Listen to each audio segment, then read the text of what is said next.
నమస్తే. ప్రస్తుతం మనతో పాటు సీనియర్ జర్నలిస్ట్ దాము బాలాజీ ఉన్నారు. ఆయనతో మాట్లాడదాం. నమస్తే సార్. నమస్తే.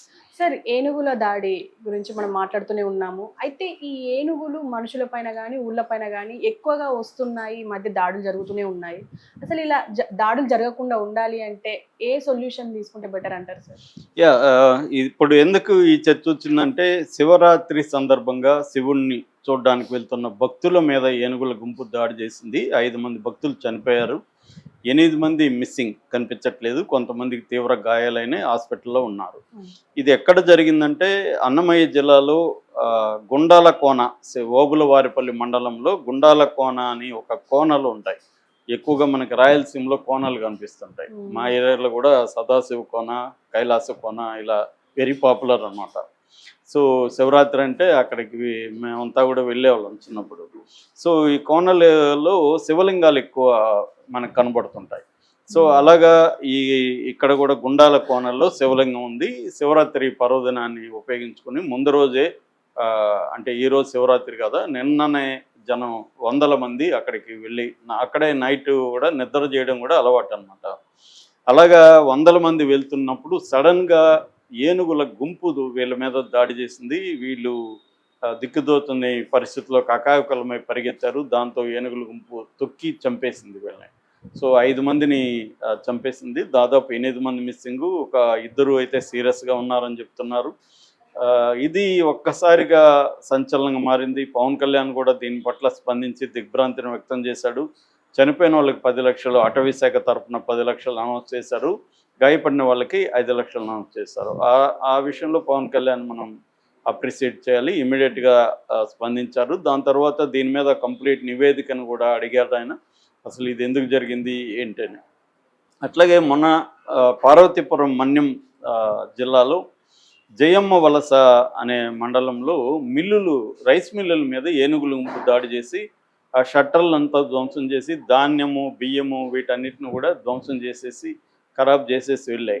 అట్లాగే మొన్న చంద్రగిరి దగ్గర, తిరుపతి దగ్గర చంద్రగిరి మండలంలో కూడా ఒక ఉప సర్పంచ్ని చంపేశాయి ఏనుగులు. సో జనరల్గా మాది చిత్తూరు జిల్లా, నేను పౌరకుల సంఘంలో 5 ఏళ్ళు పనిచేశాను. అప్పట్లో కుప్పం, రామకుప్పం, కుప్పం, వీకోట మండలాలు ఉంటాయి. ఇక్కడ అడవికి దగ్గరగా ఉంటుంది అన్నమాట. ఇది కృష్ణగిరి అడవులకు దగ్గరగా ఉంటాయి. అక్కడ నిరంతరం ఏనుగులు వచ్చి అప్పటికే నేను ఉన్నప్పటికీ 40-50 మంది చనిపోయారు. దాని మీద పౌరకుల సంఘం కూడా ఏనుగుల రాజ్యం అని ఒక బుక్ కూడా మేము తీసుకొచ్చాము అప్పట్లో. దీని మీద సర్వే చేసి చాలా రిస్కీ ఏరియాలు వెళ్ళేవాళ్ళం. సో ఇది అప్పటి నుంచి, ఎప్పుడు నేను చెప్పేది 90s అనమాట, ఎర్లీ 90s నుంచి కూడా ఈ ప్రాబ్లం ఉంది. ఇది ఈ మధ్యకాలంలో, అప్పుడంటే కొన్ని ఏరియాలకే పరిమితమైంది, ఈ మధ్యకాలంలో పెరిగింది. ఏనుగులు గ్రామాల మీద దాడులు చేయడం, పంటల్ని ధ్వంసం చేయడం, రైతుల్ని చంపడం అన్న ఇది పెరిగింది అనమాట. ఎందుకు పెరిగింది అనేది ముందుగా కారణాలు చూస్తే దీని ప్రివెన్షన్ ఏంటి, దీని సొల్యూషన్ ఏంటి అనేది ఆలోచించవచ్చు. బేసిక్గా కారణాలు చెప్పాలంటే హ్యాబిటేట్ డిస్ట్రక్షన్ అంటారనమాట. అంటే ఎంక్రోచ్మెంట్. అడవులు, మనం సింపుల్గా చెప్పాలంటే ఏనుగులు ఉన్న అడవుల్లోకి మనుషులు వెళ్ళి ఆ అడవుల్ని డిస్టర్బ్ చేసి వాటిని, ఏనుగుల్ని మనం డిస్టర్బ్ చేస్తున్నాం. వాటి ప్లేసుల్ని, హ్యాబిటేట్, వాటి నివాస ప్రాంతాలను మనం డిస్టర్బ్ చేస్తే అవి మన నివాస ప్రాంతాలని డిస్టర్బ్ చేస్తున్నాయి. ఇది సింపుల్గా చెప్పుకోవాలంటే. అయితే ఎందుకు ఇలా జరుగుతుందంటే, ఒకటి కన్స్ట్రక్షన్, అర్బనైజేషన్ పెరిగే కొద్దీ మనకి కలప, ఇవన్నీ వుడ్ ఇవన్నీ కావాలి కాబట్టి అడవుల్ని ధ్వంసం చేయడం, ఆ వుడ్ని తీసుకురావడం అనేది అనివార్యంగా మారిపోయింది లైఫ్లో భాగంగా. దీన్ని ఎవరిని నిందించలేం. రెండోది, అడవుల్లో పరిశ్రమలు కావాలి మనకి. అడవుల్లో అనేక లోహాలు ఉన్నాయి, వెదురు ఉంటుంది, అక్కడ పేపర్ ఇండస్ట్రీస్ ఉంటాయి. వీటన్నిటికీ అడవుల్లో రోడ్స్ వేయాలి. రోడ్స్ వేసేటప్పుడు ఏమవుతుందంటే, ఈ ఏనుగులకి ఎలిఫెంట్ కారిడార్ అంటారు. అంటే ఒక రూట్ ఉంటుంది వాటికి అడవిలో. ఆ రూట్లోనే అవి వెళ్తాయి. ఆ రూట్లో మధ్యలో నువ్వు రోడ్డు వేస్తావు, మధ్యలో నువ్వు రైల్వే ట్రాక్ వేస్తావు. నిన్న కూడా తమిళనాడులో అనుకుంటా కొన్ని ఏనుగులు రైలు గుద్ది చనిపోయినాయి. సో ఈ వాటి రూట్లోకి మనిషి ఎంటర్ అయిపోయి డిస్టర్బ్ చేయడం వల్ల అవి, వాటికి తెలియదు కదా, తమ కారిడార్లో తమ వెళ్తుంటాయి. ఈ మనుషులు మధ్యలో ట్రాక్ వేశారనే విషయం వాటికి తెలియదు. సో అలాగా వాటి కారిడార్స్ని మనం డిస్టర్బ్ చేసేస్తున్నాం. మన అభివృద్ధి వల్ల. అంటే మన అభివృద్ధి మోడల్ అనేది ఈ వన్యప్రాణులకి యాంటీగా ఉంది. వన్యప్రాణులను దృష్టిలో పెట్టుకొని మన అభివృద్ధి మోడల్ లేదు. పేరుకు ఉంది, చట్టాలు ఉన్నాయి. Even elephant corridor project elephant అని కూడా 92లోనే తీసుకొచ్చాం. ప్రాజెక్ట్ ఎలిఫెంట్లో ఎలిఫెంట్స్ని డిస్టర్బ్ చేయకుండా ఎలా ఉండాలి, కానీ సాధ్యం కాదు. రైలు వేయాలి, రైలు రూట్ వేయాలి, రోడ్లు వేయాలి, ఫ్యాక్టరీలు పెట్టాలి, అక్కడ మైన్స్ పెట్టాలి అడవుల్లో. ఇవన్నీ చేస్తున్నప్పుడు అవి డిస్టర్బ్ అవుతాయి. డిస్టర్బ్ అయినప్పుడు అవి ఏం చేస్తాయి, ఇక్కడికి వస్తాయి. That is one reason. రెండోది ఏమంటే అడవి దగ్గరగా ఉన్న గ్రామాలు ఏం చేస్తారంటే మెల్లమెల్లగా అడవుల్ని వ్యవసాయాన్ని విస్తరించుకుంటూ వెళ్తారు. అడవులో ఖాళీ పొలం ఉంటుంది, మెల్లగా దాన్ని కొట్టేసి తమ పొలంలో దాన్ని కలుపుకుంటారు. ఇలాగ మనం ఈ మధ్య కూడా వింటున్నాం కదా, మన పెద్దిరెడ్డి కూడా అటవీ భూములు ఆక్యుపై చేసుకున్నాడని. ఇట్లా దీన్ని రిజర్వ్ ఫారెస్ట్ అంటారు. రిజర్వ్ ఫారెస్ట్లనే ఆక్యుపై చేసుకొని వ్యవసాయం విస్తరించడం, అక్కడ అరటి తోటలు, చెరుకు, వరి ఇలాంటి పంటలు వేయడం వల్ల వాటికి టెంప్టింగ్గా ఉంటుంది. వాటికి ఈజీ ఫుడ్ కదా, అడవిలో పోయి వేటాడి కష్టపడే కంటే ఇటు వస్తే అరటికాయలు, చెరుకు అన్నీ దొరుకుతుంది. సో ఇదొక ఇదనమాట. తర్వాత క్లైమేట్ చేంజ్ అనేది కూడా మనకి ఈ మధ్యకాలంలో బాగా పెరిగింది. క్లైమేట్ చేంజ్ వల్ల ఏమవుతుందంటే వర్షాలు, వాటర్ ఉండట్లేదు అడవుల్లో. వీటికి వాటర్ లేనప్పుడు అవి వాటర్ని వెతుక్కుంటా గ్రామాలకు వచ్చే పరిస్థితి కనిపిస్తుంది. ఓన్లీ ఎలిఫెంట్స్ కాదు, మధ్య పులులు ఇలాంటివి కూడా గ్రామాల్లోకి ఎక్కువ వస్తున్నాయి. అట్లాగే హ్యూమన్ ప్రొవకేటివ్ బిహేవియర్ అంటే ఇప్పుడు అవి వచ్చినప్పుడు మన వాళ్ళు ఏం చేస్తున్నారు, వాటికి మంటలు పెట్టడం, తప్పట్లు తట్టడం, లేకపోతే క్రాకర్స్ పేల్చడం, తర్వాత ఎలక్ట్రిక్ ఫెన్సింగ్ వేయడం, పాయిజనస్ ఫుడ్ పెట్టడం. దీనివల్ల కూడా అవి రిటాలియేటరీ బిహేవియర్లకే వస్తాయి. వాటికి కూడా పగ ప్రతీకారం అనేవి అవి ఇన్స్టింక్చువల్గా వస్తాయి. సో అలాగా అవి ఇంకా పగబడతాయి అన్నమాట తమ వాళ్ళని చంపినప్పుడు. ఏనుగులు జనరల్గానే గుంపులుగా ఉంటాయి, అంటే వాటిలో ఒక సామాజిక వ్యవహారం, సోషల్ యాంగిల్ ఉంటుంది. సో ఇది ఒక కారణం. అట్లాగే ఇల్లీగల్ పోచింగ్, ఏనుగుల్ని చంపడం అనేది కూడా పెరిగింది. మనం వీరప్పన్ అంటేనే పోచర్ గుర్తుకొస్తాడు, కానీ ఒక ఐరన్ ఏంటంటే వీరప్పన్ను ఉన్నంతకాలం పోచింగ్ తక్కువగా ఉంది. అడవులను ఒక రకంగా వీరప్పన్ కాపాడాడు. ఎందుకంటే వీరప్పన్ ఉండడం వల్ల మిగతా పోచర్స్ వెళ్ళలేదు. వీరప్పన్ చనిపోయినాక గుంపులుగా వందలాది మంది పోచర్స్ తయారయ్యారు.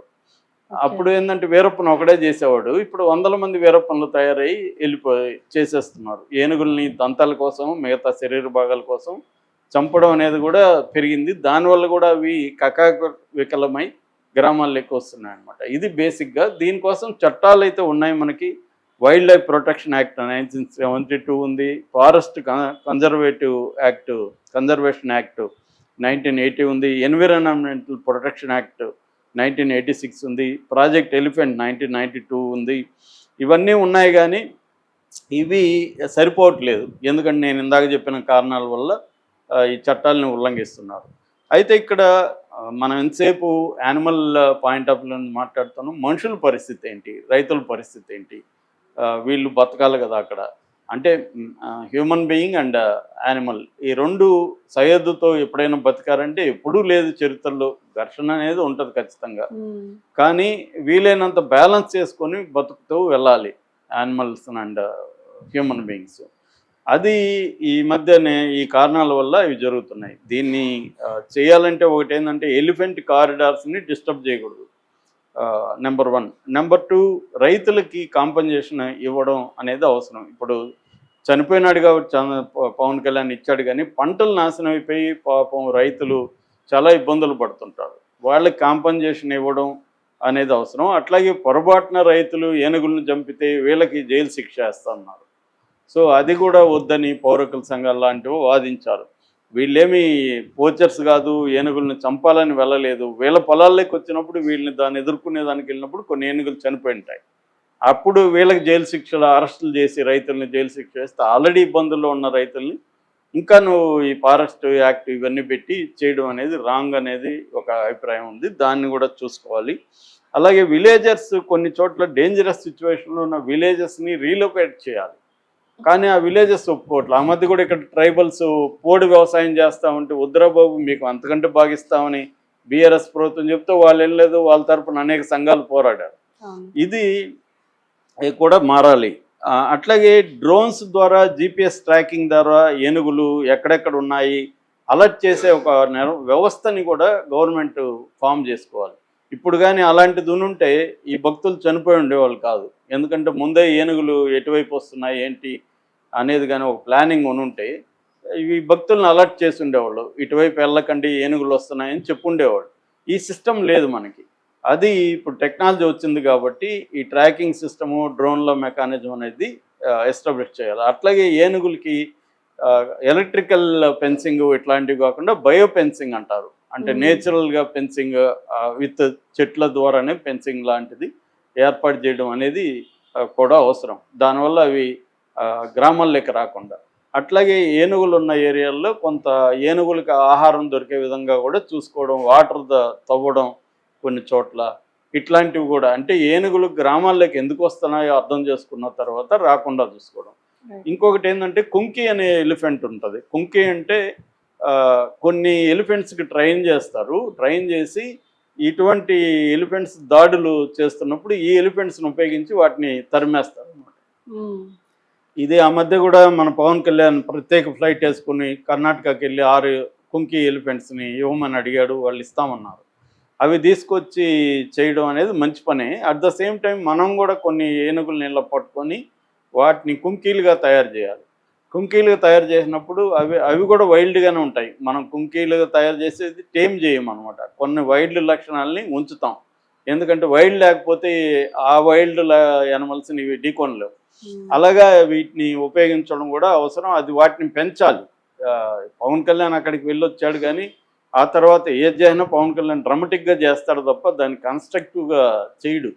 సో దాన్ని కన్స్ట్రక్టివ్గా చేయాల్సిన అవసరం కూడా ఉంది. ముఖ్యంగా ఏ ఏరియాల్లో ఉన్నాయో అక్కడంతా కుంకీల్ని పెట్టి వాటి ద్వారా ఏనుగుల్ని బయటికి తరమడం, వాటిని హర్డింగ్ అంటారు. గుంపుగా ఒక చోటుకి తీసుకెళ్లడం, ఇవన్నీ కూడా కుంకి